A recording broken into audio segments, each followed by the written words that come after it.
By our very own Ken Rudolph. He joins us now with more. Good morning. Yeah, it was a wonderful experience dealing with these two individuals and the rest of the crew as well. And we'll get into the details of that. But first, let's meet the individuals behind the Green Book. It's going to be actually premiering coming up tomorrow night, a special event at the California Automobile Museum. This is Laurence Campling. He is with Creative Services there at Sac State. And this is Dr. Shirley Moore, who's a professor emeritus of history at Sac State. Good morning to both of you. How are you? Good morning, Ken. And this is a great experience for me for a couple of reasons. One, I got to learn.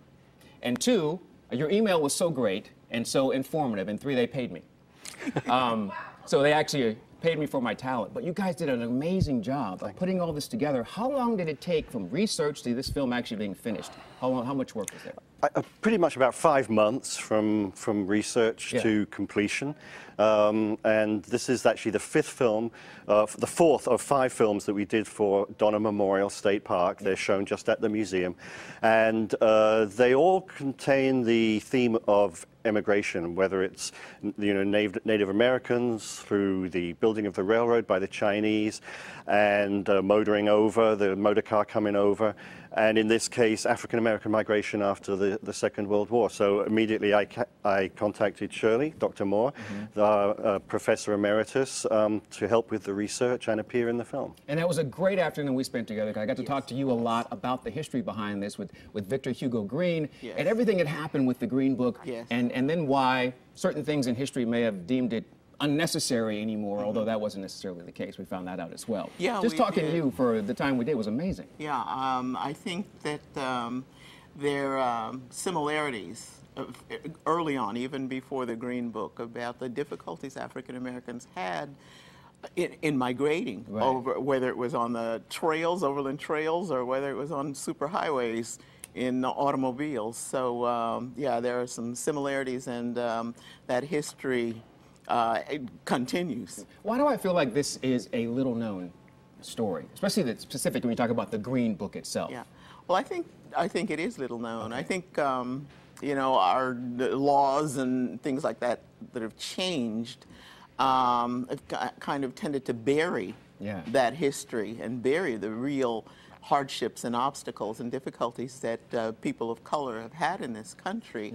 I think there's a resurgence of interest now in the Green Book and in the era in the Jim Crow era, pre-civil rights. Yeah, I mean, we opened the film with a quote actually from Jack Kerouac describing his trip across the mountains on the road. And for him, of course, it was a romantic adventure to be out on the road, but that was still Jim Crow then, you know, absolutely. And by '64, in the Civil Rights Act, the Green Book Guide was selling 2 million copies a year. Wow. And you know, to show you how much people needed it and how valuable it became to so many motorists. Right. I mean, it sort of became redundant after then, of course, supposedly. You know, you wouldn't need it anymore, right?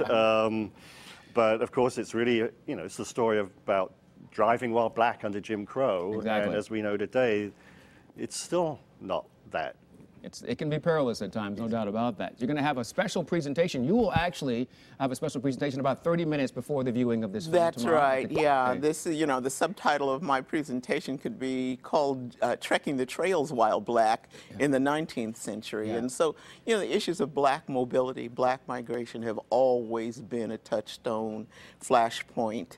And I think people who will hear my talk and see the film will really make those connections. And if they want more information, of course, you also have a book that, how old is this book? This came out at the end of 2016, University of Oklahoma Press, Sweet Freedom's Plains, African Americans on the Overland Trails. And so tomorrow will be the viewing of the Green Book. And all 5 of the films that you say you have to deal with migration, is there maybe a plan to put them all together? A series, maybe, to run them?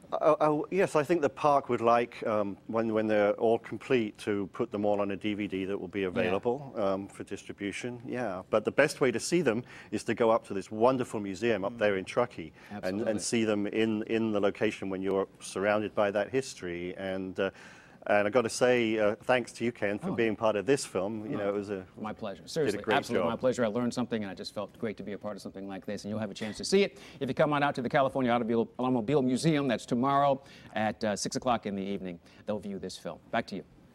Ken.